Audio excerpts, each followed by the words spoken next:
আ ২০২৪ সালের গণঅভ্যুত্থান পরবর্তী বাংলাদেশে রাজনীতি এখন কোন পথে? এটা সকলেরই জিজ্ঞাসা। বিশেষ করে অন্তর্বর্তী সরকারের কোনো টাইমলাইন এখনো জানা যায়নি। তারা কতদিন ক্ষমতায় থাকতে চায়? এছাড়া কি ধরনের সংস্কার করতে চায়?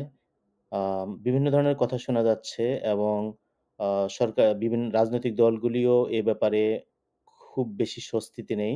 বিশেষ করে বিএনপি চাচ্ছে খুব দ্রুত নির্বাচন দিয়ে দিতে। অপরদিকে জামাতে ইসলামী এবং অন্যান্য দল যারা এই সময়ে আর্মি ব্যাকড সরকারের সুবিধা প্রাপ্ত হচ্ছেন, তারা চাচ্ছে যে ইলেকশন যত দেরিতে হয়, যত বেশি সংস্কার করা যায় এবং এই সংস্কার শব্দটার সাথে অনেকেই ইমোশনালি অ্যাটাচড। তারা মনে করেন যে একটা সংস্কার দরকার। সংস্কার করে তারপরে রাজনৈতিক সরকারকে ক্ষমতায় দিতে হবে। কারণ রাজনৈতিক সরকার কোনো ধরনের সংস্কার করবে না। এটা মানুষের বিশ্বাস হয়েছে। বিশেষ করে ফ্যাসিস্ট সরকারের ১৬ বছরের শাসনে থেকে মানুষ শাসন ক্ষমতায় যারা যায় তাদের প্রতি এখন মারাত্মকভাবে সন্দিহান হয়ে আছে। তো এই প্রেক্ষিতে অনেকেই মনে করছেন যে আসলে আমাদের সবকিছুতেই সংস্কার দরকার। দেশে কোনো প্রতিষ্ঠান নেই, কোনো কিছু টিকিয়ে রাখা হয়নি। হাসিনা সরকার কোনো কিছুকেই আসলে ভালোভাবে প্রতিষ্ঠিত হতে দেয়নি একমাত্র তার অফিস ছাড়া। আমি এটা বারবার বলেছি যে দেশে প্রাইম মিনিস্টার্স কার্যালয় ছাড়া আর কোনো অফিস নেই। তো আমরা একটা অনির্বাচিত অন্তর্বর্তী সরকারের কাছে এত সব সংস্কারের জন্য আশা করে বসে থাকতে পারি না। বিশেষ করে আ তাদের সেসব করার মতো সুযোগ এবং মানে কর্মদক্ষতা প্লাস হলো যে বর্তমানে যে অবস্থা আ সেরকম পরিস্থিতিও নেই। তো আমি মনে করি যে নির্বাচনমুখী সংস্কার করতে হবে। বিশেষ করে যে সকল সংস্কার না হলে নির্বাচন করা যাবে না, সেই ধরনের সংস্কারগুলিকে একটা প্রায়োরিটি দিয়ে সেই সংস্কারগুলি করে তারপরে নির্বাচন অনুষ্ঠান করতে হবে এবং নির্বাচন অনুষ্ঠান করে এই অন্তর্বর্তী সরকার যত তাড়াতাড়ি সম্ভব নির্বাচিত সরকারের হাতে ক্ষমতা হস্তান্তর করে তাদের দায়িত্ব সম্পন্ন করবেন। বর্তমানে বাংলাদেশে আসলে একটা রাজনৈতিক পুনর্বিন্যাস হচ্ছে, একটা রাজনৈতিক বোঝাপড়া যেটা বলছেন অনেকে যে মানুষ নতুন ধরনের বন্দোবস্তের মধ্য দিয়ে যাচ্ছে।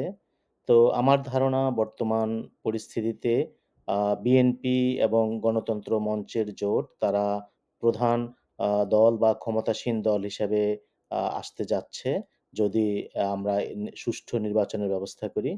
এবং বিএনপির সাথে গণতন্ত্র মঞ্চের যে একটা জোট হয়েছে সেটার ব্যাপারে আম হয়তো আমরা ক্লিয়ার কাট কোনো ডিরেকশন পাইনি। কিন্তু এটা আসলে কতটুকু হয়েছে আমরা জানিও না। কিন্তু যদি সেটা হয়ে থাকে তাহলে এই জোটই হলো আমার মনে হয় যে আ মানুষের ফেভারে আছে এখন।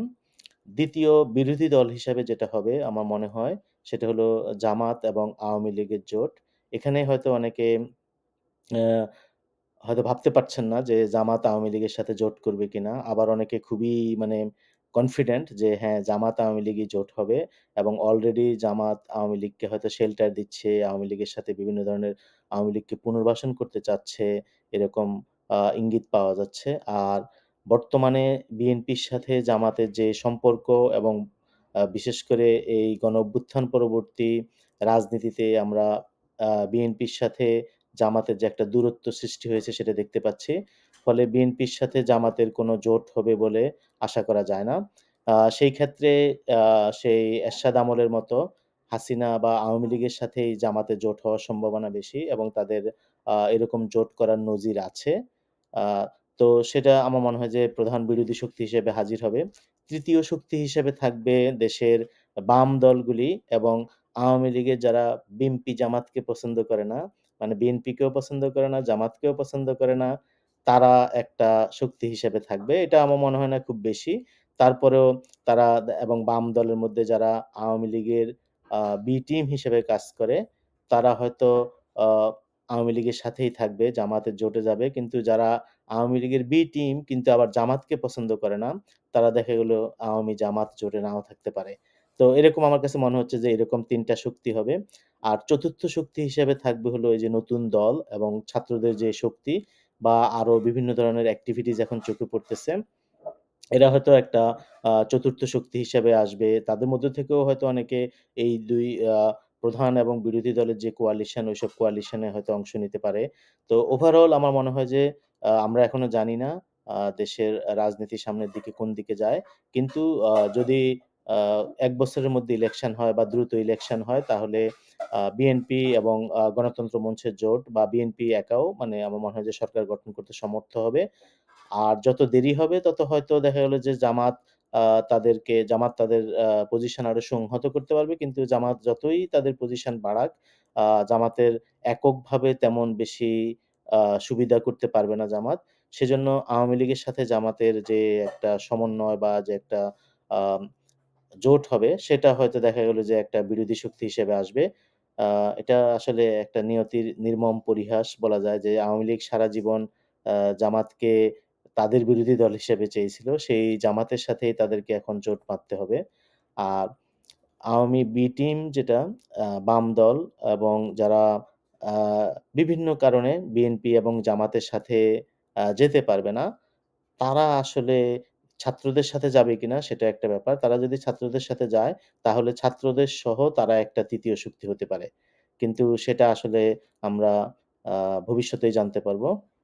আপাতত আমরা দেখি যে অন্তর্বর্তী সরকার আ রাজনীতির ব্যাপারে এবং বিশেষ করে সংস্কারের ব্যাপারে কিভাবে স্টেপ নিচ্ছে এবং আ এই যে জুলাই ঘোষণা বা ওভারঅল আ রাজনীতিতে আমরা বিএনপির কাছ থেকেও আরো ডিরেকশন পাবো সামনের দিকে যে আসলে কি হতে যাচ্ছে।